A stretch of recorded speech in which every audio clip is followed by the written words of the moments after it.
அனைவருக்கும் வணக்கம் மக்களே, வணக்கம். சற்று முன் கிடைத்திருக்கக்கூடிய ஒரு மிக மிக முக்கியமான செய்தி ஒன்று பார்த்தீங்கன்னா வெளியாகியுள்ளது. சற்று முன் செந்தில் பாலாஜியின் வழக்கில் புதிய திருப்பம், கதறி எழுத செந்தில் பாலாஜி, இது மாதிரி செய்திகள் வெளியாகிருக்கு. இதை பற்றி தான் இந்த வீடியோவில் நம்ம முழுமையாக பார்க்க போகிறோம். அதுக்கு முன்னாடி நம்ம சேனலுக்கு இப்போ தான் முதல் முறையாக வந்திருக்கீங்க அப்படின்னா மறக்காமல் நம்மளுடைய சேனலை சப்ஸ்கிரைப் பண்ணிக்கோங்க. வாங்க வீடியோக்குள்ளே போகலாம். பார்த்தீங்கன்னா செந்தில் பாலாஜி அவர்கள் இது வரைக்கும் ஒரு புழல் சிறையில் பார்த்தீங்கன்னா ஒரு வருட காலமாகவே இருந்து வரார் இல்லையா. சட்டத்துக்கு விரோதமான பணப்பரிமாற்றத்தில் சிக்கியிருந்த நிலையில் அதிரடியாக ஒரு கைது செய்யப்பட்டிருந்த நிலையில் இப்போ புழல் சிறையில் ஒரு வருட காலமாகவே இருந்து வராரு.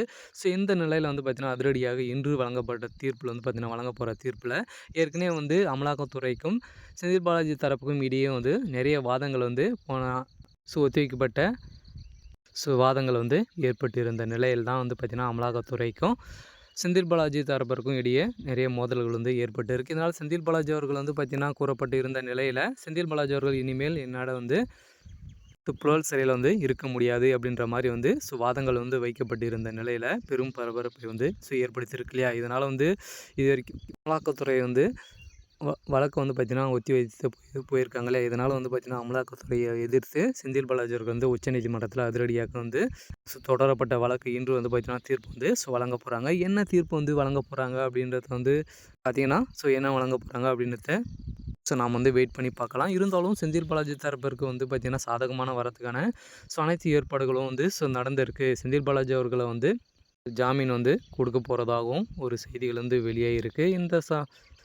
இருந்தாலும் அமலாக்கத்துறை பார்த்திங்கன்னா அதிரடியாக பின்வாங்க மாட்டோம் அப்படின்ற மாதிரி சொல்லியிருக்க நிலையில் தான் செந்தில் பாலாஜி அவர்களும் மீண்டும் புழல் சிறையில் அடைக்கப்படலாம் அப்படின்ற ஒரு எதிர்பார்ப்பு அனைவருமே இருக்கு இல்லையா. இருந்தாலும் அமலாக்கத்துறை நாங்கள் விடமாட்டோம் அப்படின்னு சொல்லியிருக்க நிலையில் தான் இன்னும் ஒரு வருட காலங்களுக்கு மேலே இந்த வழக்கு போகும் அப்படின்ற மாதிரி சொல்லியிருக்காங்க. இதனால் இவர் செந்தில் பாலாஜி அவர்கள் பார்த்தீங்கன்னா இப்போ வெளியில் வந்தார் அப்படின்னா சாட்சிகள் அனைத்தையுமே அழிச்சிடுவார் அப்படின்ற மாதிரி தான் அமலாக்கத்துறை கருத்துக்களை முன் வச்சுட்டு வராங்க. இருந்தாலும் செந்தில் பாலாஜி தரப்பில் இருந்து என்ன சொல்கிறாங்க அப்படின்னு பார்த்தீங்கன்னா இப்போ தான் நான் தான் அமைச்சர் பதவியிலே இல்லையே, இதனால் என்னால் எப்படி இந்த சாட்சியெல்லாம் அழிக்க முடியும் அப்படின்ற மாதிரி ஏற்கனவே நான் உறுதிமொழி சொல்லிச்சிருக்கேன் இல்லையா அப்படின்ற மாதிரி செந்தில் பாலாஜி அவர்களே வாய் திறந்து சொன்னதாக செய்திகள் வெளியே இருக்குது. இந்த நிலையில் தான் நீதிபதி அவர்கள் பார்த்தீங்கன்னா அதிரடியாக தீர்ப்புமாக இன்று பார்த்தீங்கன்னா செந்தில் பாலாஜி தரப்புக்கு உச்சநீதிமன்றத்தில் இன்று தீர்ப்பு வழங்க போகிறாங்க. இந்த தீர்ப்பில் அதிரடியாக செந்தில் பாலாஜி அவர்களை ஜாமீன் விடுறதுக்கான